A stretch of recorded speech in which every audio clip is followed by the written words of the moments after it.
being here first off, all of our students, and all of our families for coming out to experience how we worship every Thursday evening here at Chapel.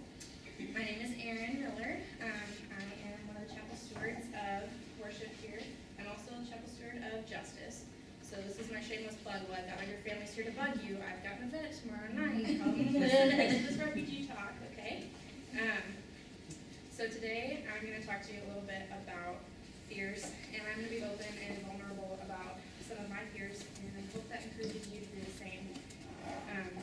Just a little fun to start off with. I was always a huge VeggieTales fan, and I still am. So you know the song, my guy's bigger than the Boogeyman, he's bigger than Godzilla, the monsters on TV, like the monsters on TV, like the presidential candidates. That's the only joke I'll make about that. But let's begin with a word of prayer. Lord, we thank you so much for this beautiful day that you've blessed us with, all of the safety as our families have come in, and the joy of being able to see them and worship with them today.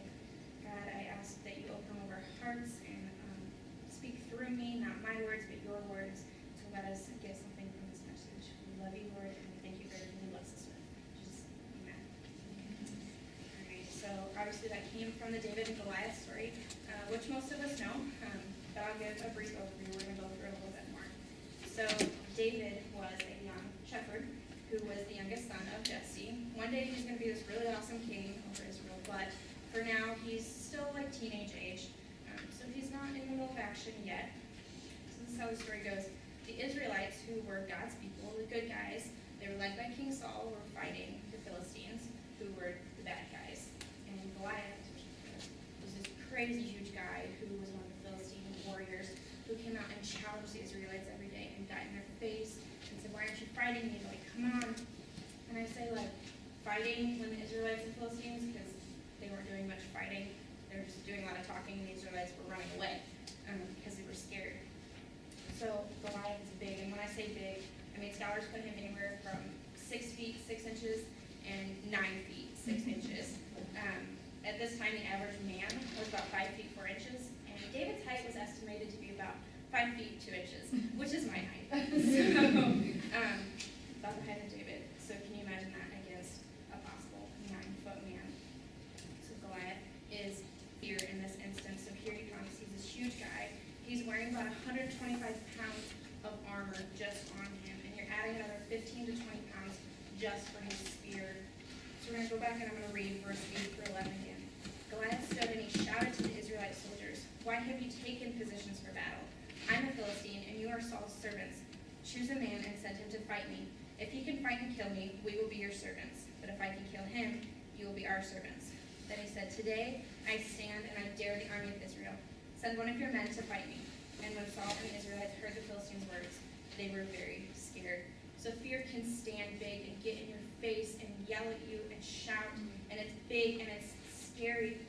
And verse 16, for 40 days the Philistine came out every morning and evening and stood before the Israelite army. Fear comes back again and again and again to get back in your face, and it's not going to be alone, and it's unrelenting. So did the Israelites get hopeless? Do we get hopeless with our fear, with our Goliath? At this point, I want you to start thinking about, like, what is your Goliath? What do you fear the most? So how are we going to deal with fear? To go to war with it. So we can use one of two ways. We can do this like the Israelites did, or we can do this like David did. So here comes David into our story. So his oldest 3 brothers were fighting in the war, and David was still a shepherd at this time, so he's taking care of his sheep, but his father told him to come bring his brothers food at war. So that day he left his sheep in the care of another shepherd, and he went to the war camp to give this food to his brothers. And then verses 20 through 24, early in the morning David left the sheep with another shepherd. He took the food and left as Jesse had told him. When David arrived at the camp, the army was going out to their battle positions, shouting their war cry. The Israelites and Philistines were lining up their men to face each other in battle. David left the food with the man who kept the supplies and ran to the battle line to talk to his brothers. While he was talking with them, Goliath, the Philistine champion from Gath, came out. He shouted things against Israel as usual, and David heard him. And when the Israelites saw Goliath, they were very much afraid, and they ran away. So the Israelites, they ran away. They weren't fighting.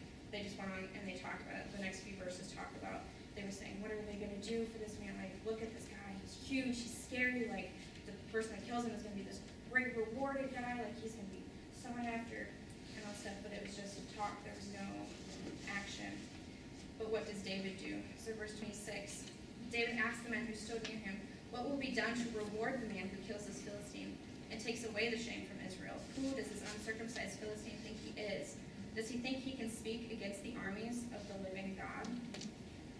David's not denying their fear. He understands that it's scary, but he's questioning their response to it. He's not thinking about it in defeat, but in confidence and victory. Notice he said, what will be done to reward the man who kills the Philistine and takes away the shame of Israel? Not what's going to happen to the guy that gets killed by Goliath. What will be done to reward him? And he questions them. Why are we letting this man speak out against God and God's people? Why are we just letting him talk about us that way, like we are God's chosen people? We are the ones fighting for God, but we're not doing anything. Fighting for God, but God is the warrior of everything. It's true. So when we're fighting fear biblically, we're to expect opposition. So David, as he's questioning, he's asking his family, and he's asking the people around him, like, why aren't we doing anything? What's going on? And his family, his brothers, like, why have you come here? Like, there's no purpose. Like, you're supposed to be taking care of your sheep in verse 28. He's like, no, like, I've left him with someone else. It's okay. They got offended. And then eventually David makes it to King Saul.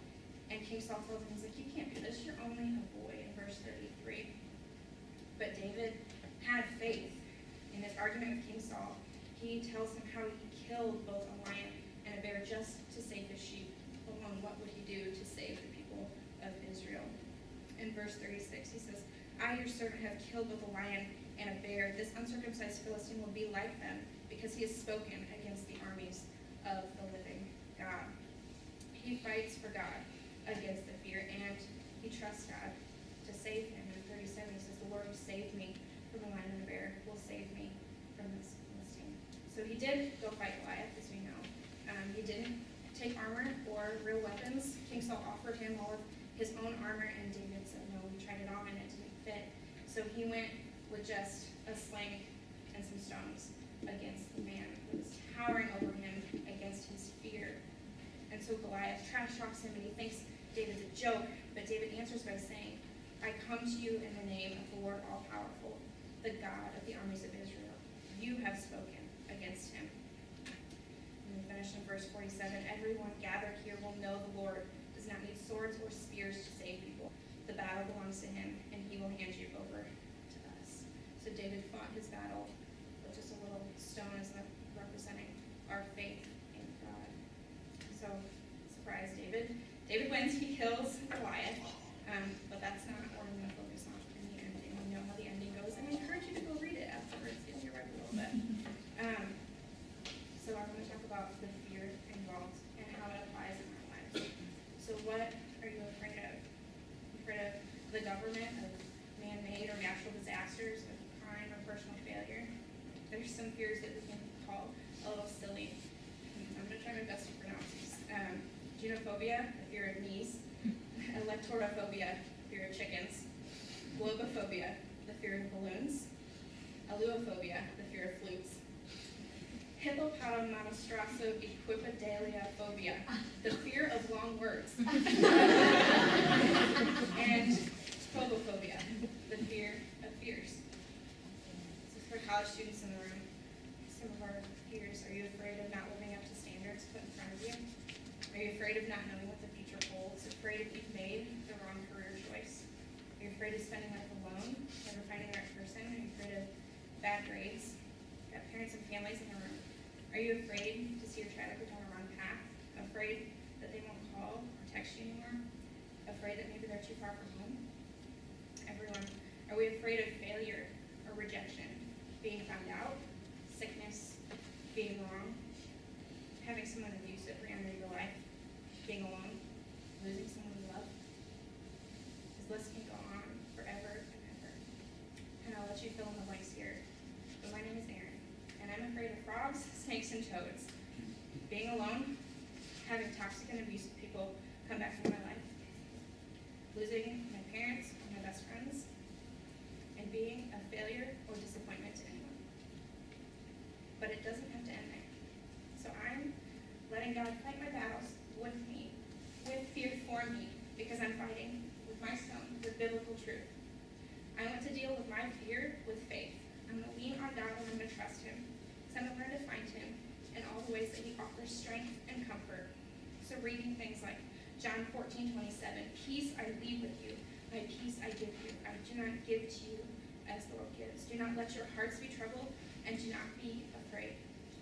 Or Joshua 1:9, have I not commanded you? Be strong and courageous. Do not be afraid, do not be discouraged, for the Lord your God will be with you wherever you go. And finally, Psalm 94:19, when anxiety was great within me, your consolation brought me joy. So when David was fighting the biggest fear, he lived in his faith, and he knows that God will show up in his times of fear. And my question to you, do you trust God? Do you trust him to show up in your times of fear and to help you fight your battles?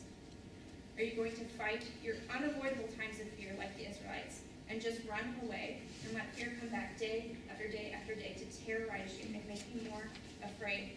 Or will you fight like David and lean on God to trust him to guide you through the darkest of times? So I'm going to leave you with not my words, but with the word of God. Hebrews 10:38-39 says this, those who are right with me will live by faith, but if they turn back with fear, I will not be pleased with them. But we are not those people who turn back and are lost. We are people